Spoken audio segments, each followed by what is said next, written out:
So good evening, everyone. First of all, thank you for joining us for this webinar. The agenda for today is Introduction to Competitive Programming. So what we will discuss today is what, how, and why for competitive programming. So let's move further. Before going deep into this session, I would like to introduce our team members. So we have Abhinav Hare. He's the lead for this chapter and Smart India Hackathon winner, coordinator of Codex as well, and CodeVita rank 1336, as you can see. We have Siddhant Jaiswal. He's also a CodeVita scholar with 4,712 rank all over India and currently a 3-star at CodeShift. Then we have Ayush Kejriwal. He is also the coordinator of Codex and has published a paper on Springer on information security. The next member we have is Saurabh Bira. He is also a winner of Smart India Hackathon recently held. Then at last but not the least, it's me, Rishika, and currently a 3-star at CodeShift and have qualified for Facebook Hacker Cup, which is a major competitive programming competition by Facebook. So I would like to request Abhinav Bhaiya to continue. So basically, we all have one question in our mind is what is competitive programming? Rather, what's programming? So most of them, the students we are having in this session are first year, second year or third year students, right? तो सबके मन में एक रहता है कि like we are like computer science students, computer science engineers, and we are going to be computer science engineers. So हम लोग को programming करना है, right? तो हम लोग programming मतलब क्या है? Something that C++, C, Python, Java languages सीखना means like हम लोग programming सीख गए, but it's not that way. हम लोग को क्या करना है कि like these are basically programming languages. हम लोग को programming सीखना है, पर क्यों? The next thing is next.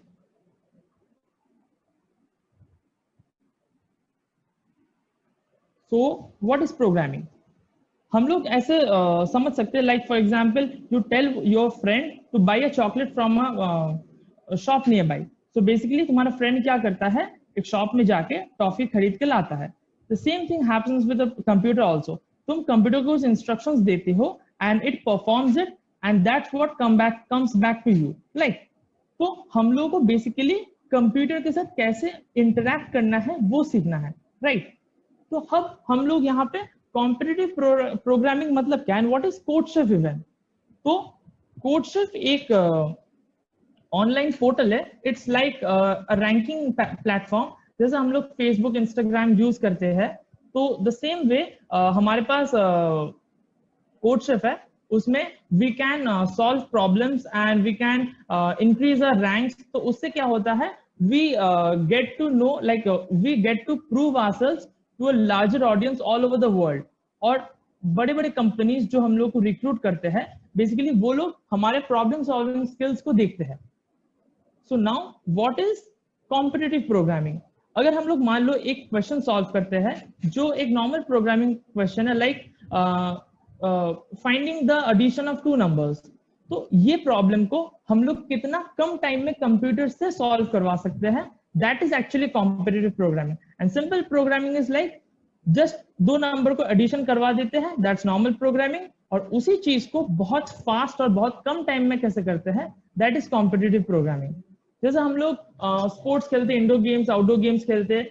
So competitive programming is also like a sport. As you can see, it's also known as mind games. And here what we do is we solve different algorithms, data structures and all.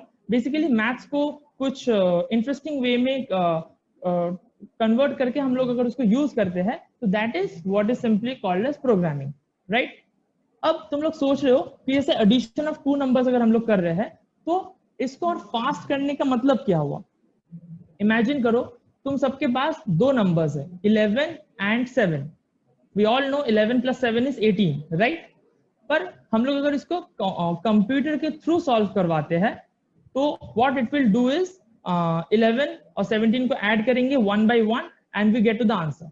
अब मान लो तुमको question दिया जाता है कि 2 numbers को add करना है और एक एक नंबर में जितने डिजिट्स है, मान लो जैसे 11 में 2 डिजिट है, सेम टू सेम अगर मान लो तुम्हें दो नंबर्स को ऐड करने बोला जाता है, एक एक नंबर में 1 लाख डिजिट्स है, and then how will you add it? उसको ऐड करने में बहुत टाइम लग जाएगा, राइट?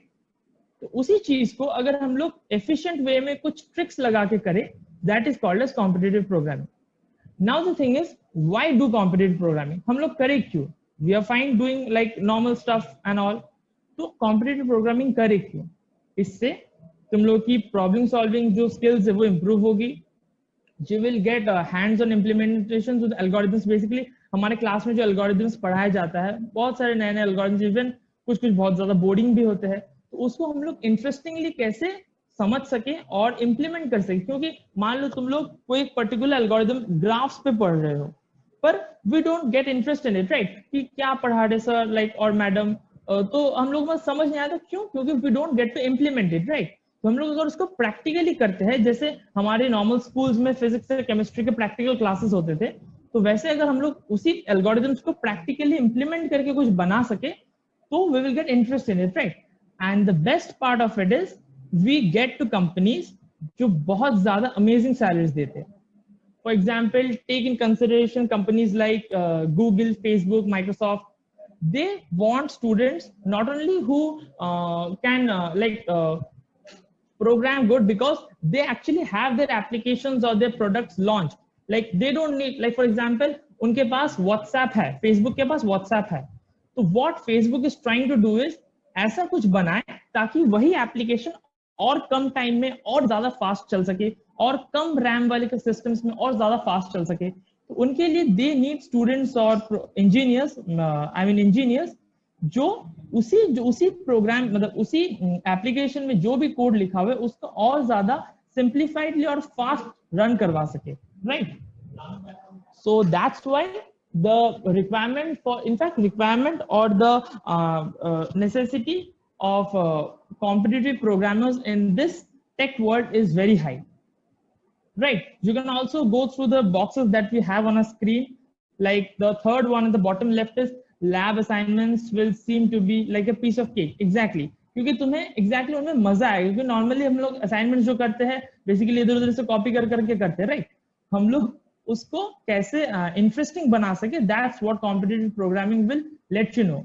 और we as like if we become like we will be helping you out and conducting sessions and different contests and all, जिसमें तुम लोगों को प्राइज भी मिलेंगे from CodeChef, as we are students of ITR and Codex collaborating with CodeChef to bring up ITR Codex student chapter in our college, and we'll be hosting many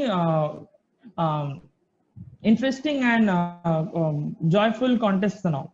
Next, what we can go is next.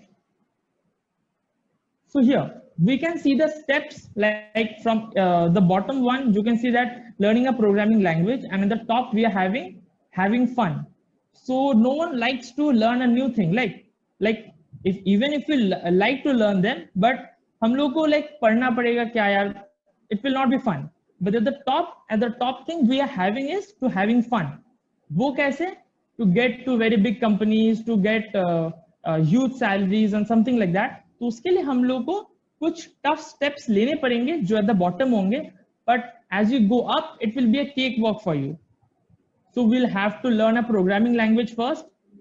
So for example, सब लोग पूछेंगे कि अगर हम लोग को coding करनी है तो कौन सी प्रोग्रामिंग लैंग्वेज सीखें? We are having so many of them right now. C, C++, Java, Python, Ruby, Go, Rust. There are so many languages. तो हम लोग सीखे कौन से? So you all may be seeing that C++ is there in the bubble at the bottom step, but that doesn't mean that only C++ is like you will only need to learn C++. उनके अलावा कोई language में होगा नहीं. But I'll explain you why I have written C++ there. Next, we are having choose a platform. We'll be showing you the platforms. These are the languages that I have jotted down. Mostly people use that C++, Java or Python. So the best part of C++ is that वो बहुत ज़्यादा कम time में solve मतलब run करती है. For example, जो तुम्हारे पास एक प्रोग्राम normally Java में मान लो 2 seconds लगती है रन करने में, वो C++ में रन करने में it will take only 1 second. So तुम्हारा कोड ऑटोमेटिकली बहुत ज्यादा फास्ट रन होगा. बहुत सारे क्वेश्चंस में ऐसे टाइम लिमिट रहता है कि you have to like the program should automatically run in the computer in 1 second. तो उसमें अगर तुम जावा का कोड लगाते हो and that is not too well build, like it बहुत ज्यादा कॉम्प्लिकेटेड है, तो it will take more time. तो उसी टाइप में अगर तुम C++ में कोड लिखते हो, it will run fast. But what happens with Python is very good for beginners, बहुत सिंपली हम लोग सीख सकते हैं, but it has a very long execution time. C++ में 1 सेकेंड में जो काम हो जाएगा वो पाइथन में होने में अराउंड 5 सेकेंड्स लगेंगे। So that's huge, right? So that's why we can prefer C++ or Java for competitive programming. Next. So we have these platforms like CodeChef is already there, like we all have it.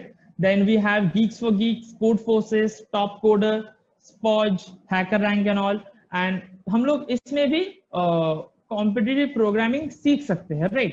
सीख सकते हैं और even brush up कर सकते हैं हमारे जो skills है उनको। और एकदम अगर मान लो हमें कुछ नहीं आता, तो we are there for you to guide you all. तो we will guide you through exactly how we will be moving. और एकदम जिसको कुछ नहीं पता, we will be guiding them also in the next upcoming sessions कि कैसे they can start up. Next I'll hand over my presentation to Siddhant Jaiswal.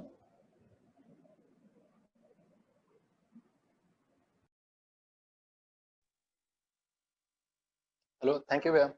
अच्छा, जैसे भैया ने बताया कि टाइम लिमिट, तो टाइम लिमिट जैसे 1 सेकंड या 2 सेकंड, तो उतना अभी हम लोग को नहीं लग रहा होगा कि 1 सेकंड या 2 सेकंड क्या ही फर्क पड़ता है।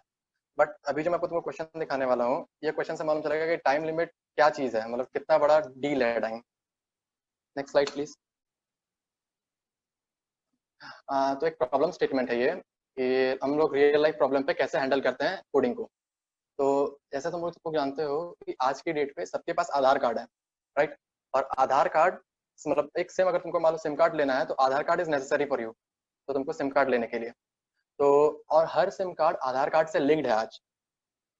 तो अब तुम्हारा प्रॉब्लम स्टेटमेंट ये है कि एक टेलीकॉम कंपनी है जिसको अपनी पोस्टल एड्रेस फैच करनी है थ्रू आधार कार्ड। मतलब एक सिम कार्ड है, सिम कार्ड से उसको उसके पोस्टल एड्रेस फैच करना है, तो वो आधार कार्ड के थ्रू ही फैच करेगा ना। तो वो कैसे करेगा इसको, तो तुम देखते हो।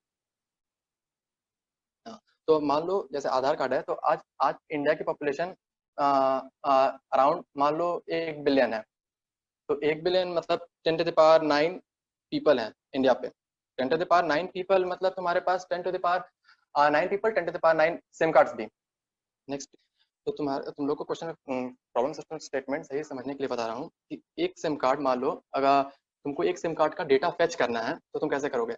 अगर एक सिम कार्ड को डेटा फेच करने के लिए 10 to the power 9 SIM cards हैं हर आधार कार्ड के लिए, तो तुम 10 to the power 9 Aadhaar card है और 10 to the power 9 SIM cards भी हैं, तो टोटल तुमको एक सिम कार्ड को करने के लिए 10 टू द पावर 9 ऑपरेशन करने पड़ेंगे टोटल में। तो 10 to the power 9 total operation करने के लिए तुम एक बात जानते होगे कि 1 सेकंड में 10 टू द पावर 9 ऑपरेशन कर सकता है एक कंप्यूटर। 1 सेकंड में एक सेकंड में कोई भी computer 10 to the power 9 operation कर सकता है। और उसको अब मान लो एक डेटा फेच करने के लिए 10 टू द पावर 18 ऑपरेशन करने पड़ रहे हैं, तो उसको एक सर्च कंप्लीट करने में कितने टाइम लगेंगे। एक सर्च कंप्लीट करने में तुम देखो कितने टाइम लग रहे हैं, 10 to the power 18 by 10 to the power 9 मतलब 10 टू द पावर 9 सेकंड्स लग रहे हैं एक सर्च कंप्लीट करने में, जो कि तुम्हारा 31.7 ईयर्स लगते हैं। अगर तुम सेकंड्स को मिनट्स और डेज में कन्वर्ट करोगे तो 31.7 ईयर्स लग रहे हैं। तो क्या प्रैक्टिकली ये पॉसिबल है कि तुम 31 ईयर्स तक मतलब सर्च करो एक सर्च के लिए? तो नहीं, ये ऐसे पॉसिबल नहीं है। तो तुम लोग जानते होगे कि हम लोग इस पर क्या एल्गोरिथम लगाएं या क्या सोचे कि ये जल्दी हो जाए, मतलब ये फास्ट कैसे हो। तो इस फास्ट को करने के लिए तुम लोग पढ़ोगे बाइनरी सर्च। फर्स्ट सेमेस्टर में, सेकंड सेमेस्टर में पढ़ोगे बाइनरी सर्च। जो नहीं पढ़ा उसके लिए मैं फिर से बता दे रहा हूँ, वो एल्गोरिथम कोड तो नहीं बताऊंगा, पर एल्गोरिथम क्या करता है वो बता रहा हूँ। एक बाइनरी सर्च क्या करता है, अगर मान लो तुम्हारे पास एक बुक है, बुक में 1000 पेजेस है, अगर तुमको मान लो 600 पेज पे पहुंचना है, तो तुम कैसे जाओगे? एक एक पेज को पलट के तो नहीं जाओगे ना, कि पहला पेज दूसरा पेज करके तुम 600 पेज पे पहुंचे। तुम क्या करोगे, एक बुक का एक मोटा स्लॉट उठाए, उसको फोल्ड किए, फिर देखे कौन सा पेज में है, अरे हम तो अभी 500 में है, तो नहीं हमको आगे जाना है 600 की तरफ। तो फिर एक मोटा फोल्ड किए, फिर हटाए, फिर देखे अरे हम 700 पहुंच गए, हमको पीछे आना है। हल्का पीछे करते आगे पीछे उसमें जाते हैं तुम पहुंच जाओगे 600 पेज पे। तो तुमको हर बार में देख रहे हो तुम आधा टाइम करते जा रहे हो। तो ऐसे ही बाइनरी सर्च एल्गोरिदम भी वर्क करता है। और बाइनरी सर्च एल्गोरिदम वर्क करने के लिए सबसे प्री रिक्वेस्ट है कि तुम्हारा जो डेटा है वो सॉर्टेड फॉर्म में होना चाहिए, मतलब 1 2 3 4 ऐसे सॉर्टेड होना चाहिए। तो उसके लिए बाइनरी सर्च लगता है। तो अगर मान लो हम गवर्नमेंट से रिक्वेस्ट करें कि आप लोग प्लीज डेटा को सॉर्टेड फॉर्म में रखा कीजिए अपने डेटाबेस में, तो हम लोग उसको इजीली फेच कर सकते हैं। जो हम लोग का अभी टाइम लग रहा था 31.7 ईयर्स, अप्रोक्सीमेटली 32 ईयर्स जो टाइम लग रहा था, वो टूट के 30 सेकंड्स हो जाएगा। तो टाइम कितना कम हो जा रहा है तुम देख रहे हो, बस एक सर्च के एल्गोरिदम को चेंज करने से। तो इसकी वजह से तुम्हारा कहाँ जो 31 ईयर्स लग रहा था, जो प्रैक्टिकली पॉसिबल नहीं था एक सर्च को कंप्लीट करने के लिए, वो 30 सेकंड्स में हो जा रहा है। तो ऐसे ही एल्गोरिदम वर्क करते हैं जो बहुत जल्दी कोई भी काम को करवा देते हैं। और यही होता है हमारे इस पे कोई भी एल्गोरिदम को इम्प्लीमेंट करने में, कि कौन से क्वेश्चन में किस एल्गोरिदम को इम्प्लीमेंट करें कि वो शॉर्ट हो जाए, log n में हो, n में हो, n स्क्वायर में हो। ऐसे एक प्रॉब्लम सॉल्व होता है। अब प्रॉब्लम को अप्रोच करने हम यहाँ सिखाएंगे। और एक गुड प्रोग्रामर यही होता है जो तुम्हारे एल्गोरिदम को शॉर्ट करके एक वर्किंग मॉडल जो है उसको बहुत इजी वे में पास कर दे। ओके भैया, मैं माइक भैया को दूंगा, वो आके बोले। तो दिस इज व्हाट कि हम लोग इतना कम टाइम में कैसे प्रोग्राम को सॉल्व कर सकते हैं, राइट। तो अब हम लोग अगर मान लो कोडशेफ में कंप्लीटली न्यू है सब लोग, तो या फिर जो भी एकदम कंप्लीटली न्यू है, तो व्हाट इज कोडशेफ? तो कोडशेफ में बेसिकली हम लोग क्या करेंगे, एक प्रॉब्लम ऐसा क्वेश्चन दिया रहेगा, we will read that question, फिर क्वेश्चन के हिसाब से हम लोग एक सोल्यूशन बनाएंगे और वो सोल्यूशन सबमिट करेंगे। अब इसको कैसे करेंगे, कैसे करते हैं, I will walk you through for that. Next slide. तो ये है तुम्हारा कोडशेफ का home page and as you can see ऊपर यूजर नेम और पासवर्ड का ऑप्शन है। तो सबका अपना अपना खुद के एक यूजर आईडी होगा और एक यूजर पासवर्ड होगा। तो जैसे कोई यूजर लॉग इन कर जाता है तो they will log in to a portal जिसमें सारे अलग अलग क्वेश्चन दिखेंगे। हाँ, तो ऐसे देखो सब लोगों के बीच में एक बैनर दिख रहा होगा एकदम सामने, जैसे जून लॉन्ग कॉन्टेस्ट और समथिंग लाइक दैट। तो एवरी मंथ कुछ कुछ कॉन्टेस्ट कोडशेफ भी ऑर्गेनाइज करता रहता है, तो we will also go through them. तो फर्स्ट हम लोग क्या बात कर रहे थे कि यूजर नेम और पासवर्ड रहेगा। Next slide. तो ऐसे अपना full details, user name, email ID, college का नेम, क्योंकि हर एक कॉलेज का एक लीडर बोर्ड होता है, तो वो कॉलेज का नेम वगैरह डाल के we can create our account. Next. और सब लोग आई गेस कर भी चुके होंगे क्योंकि तुम लोगों ने अपना कोडशेफ आईडी भी दिए हुए हैं। Next slide.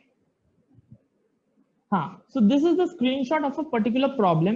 फॉर एग्जांपल एकदम ऊपर लिखा हुआ है सम ऑफ डिजिट्स, तो that's the problem name and हर एक प्रॉब्लम के एक प्रॉब्लम कोड रहता है, so that is the problem code, that is FLOW0006। तो जितने क्वेश्चंस हैं कोडशेफ के पोर्टल पे सबका एक यूनिक आईडी रहेगा। Then you have the statement जो बेसिकली क्वेश्चन है, छोटा सा क्वेश्चन है, 1 लाइन का क्वेश्चन है। Maximum question 3-4 lines, maximum 10 lines तक होते हैं, उससे ज्यादा नहीं होते और रेयरली कुछ होते हैं। उसके बाद तुमको बताया जाएगा कि किस फॉर्मेट में इनपुट देते हैं और किस फॉर्मेट में आउटपुट देते हैं। Then the constraints is basically जैसे तुम्हें 2 नंबर ऐड करना है, तो क्वेश्चन में दिया रहेगा जो वो 2 नंबर्स कितना बड़ा हो सकता है। जैसे मान लो क्वेश्चन में दिया है कि 1 से 100 के बीच में ही होगा, तो दैट इज गिवन।